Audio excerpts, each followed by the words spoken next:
Vítajte, dnes tu máme niečo dosť zaujímavé. Špekuluje sa, že iPhony by mohli dostať, ako to povedať, taký desktopový režim. Áno, pri pripojení k monitoru. Presne.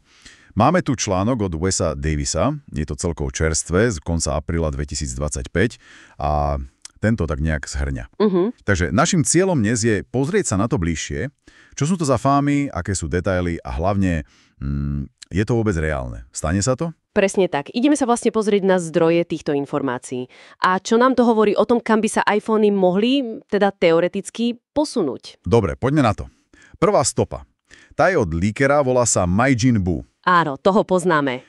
Ten teda tvrdí, že iPhony z USB-C, tie nové, by mali mať na externom displeji niečo ako Stage Manager, vieš, ten systém okien z iPadov a Macov.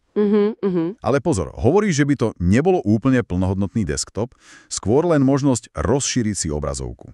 Čo, môže byť fajn na prezentácie, alebo ak niečo upravuješ. Jasné. Ale dodáva, že by tam asi boli nejaké limity, možno rozlíšenie, alebo koľko apiek naraz by to zvládlo. Čo je asi logické. No a ešte treba povedať, že tento Maijin Bu, jeho predpovede nie sú vždy 100%.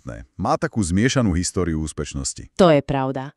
Pri ňom treba byť opatrný. Vieš, niekedy trafí, inokedy úplne mimo. Táto infoška by možno aj zapadla, keby sa potom neozval Jeff Benjamin z 9to5 Mac. A tam to začína byť naozaj zaujímavé. A čo povedal Benjamin? No, on napísal, že normálne videl Stage Manager bežať na iPhone s plnou podporou externého displeja. Počkaj. Akože naozaj na iPhone v ruke ho držala a bežalo to? No áno aj nie. Je tam jeden háčik.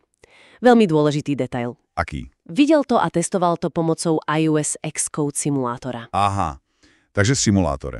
Nie na reálnom kuse hardvéru. Presne tak. To je ten nástroj pre vývojárov, čo simuluje iOS na počítači. Čiže nie je to dôkaz, že to reálne funguje na telefóne v bežnom svete. Rozumiem. Dokonca aj sám Benjamin je vlastne dosť skeptický. Nemyslí si, že Apple toto niekedy naozaj pustí von pre iPhony. Ale už len to, že sa tým Apple zaoberal, že to interne testovali natoľko, že to dali aspoň do toho simulátora, to je podľa mňa dosť pozoruhodné. Znamená to, že o tom minimálne rozmýšľali. Seriózne. Jasné.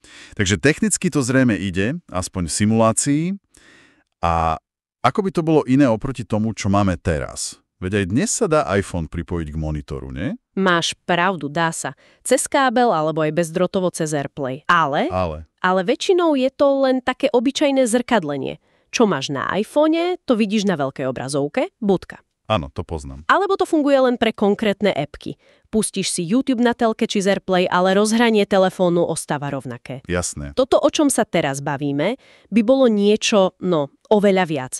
Možnosť mať na tom externom monitore vlastné rozhranie, viac okien naraz, proste niečo ako na počítači alebo na tých novších iPadoch so Stage Managerom. To by bol fakt veľký skok. A prečo by to teda Apple neurobil, ak to už testujú? Sú tam nejaké technické problémy, alebo je to skôr stratégia? Podľa mňa asi kombinácia. Jednak výkon.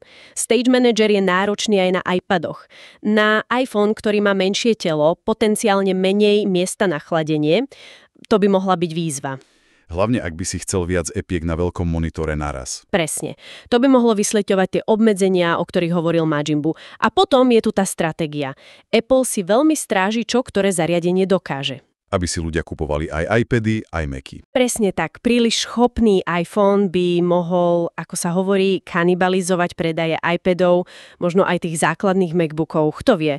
Možno to chcú nechať len pre promodely, alebo sa boja, že by to nebolo dosť Appleovské, že by ten zážitok nebol dokonalý. To sú všetko len dohady, samozrejme. Jasné, len špekulácie. A treba povedať, že Apple by nebol prvý, veď takéto pokusy tu boli dávno ešte pred Samsung DeX.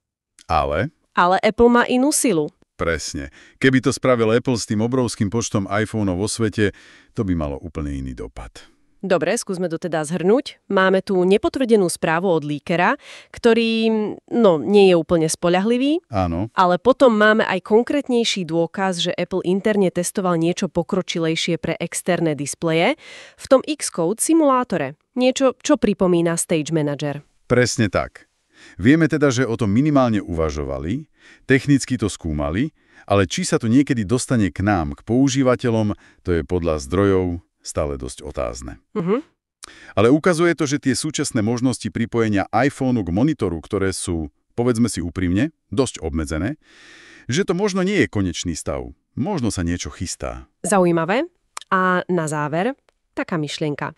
Skúsme si predstaviť, že by sa to fakt stalo. Že by telefón vedel normálne rozšíriť svoje prostredie na veľkú obrazovku.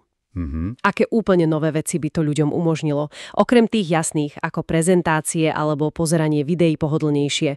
Kam by nás to ešte mohlo posunúť? Čo by sa s tým dalo robiť, na čo možno ani teraz nemyslím?